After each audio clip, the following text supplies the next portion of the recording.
After your adoption is granted by the judge, it's not over. There's still paperwork that has to be done. For example, if your child's name was changed during the adoption process, you have to update paperwork, such as the birth certificate. And the birth certificate has to be updated to include the new adoptive parent. You also have to update school records or medical records and any other records that the child may have depending on the age of that child.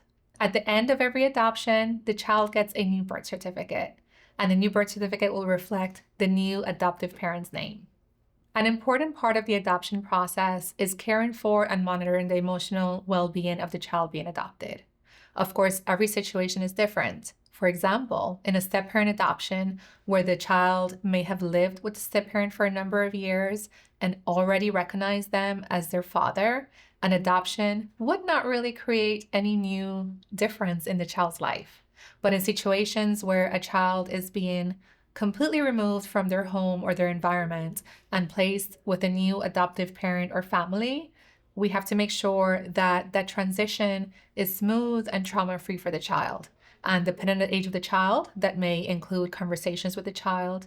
It may include therapy for the minor child. So it's important for the parent to speak with the child as age appropriate as possible, of course, to determine how the child is handling the adoption.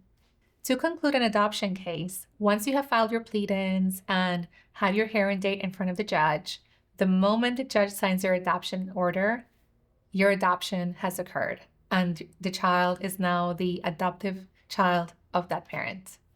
Once an adoption is finalized in Georgia, your new adoption file replaces your old record. So if anyone ever requests a copy of the birth certificate, they will be obtaining a copy of the new birth certificate that shows the adoptive parents. However, the birth certificate does not reflect that the parents on it are adoptive. So there is no way to know whether a child was adopted by simply looking at a birth certificate. There is no way to undo an adoption in Georgia once it's finalized just because you change your mind. So if this is something that you are seriously considering, we can help you think through the factors and think through what it takes and what the consequences are of an adoption. If you have any questions about the adoption process in Georgia, please reach out to us. We'd be happy to speak with you.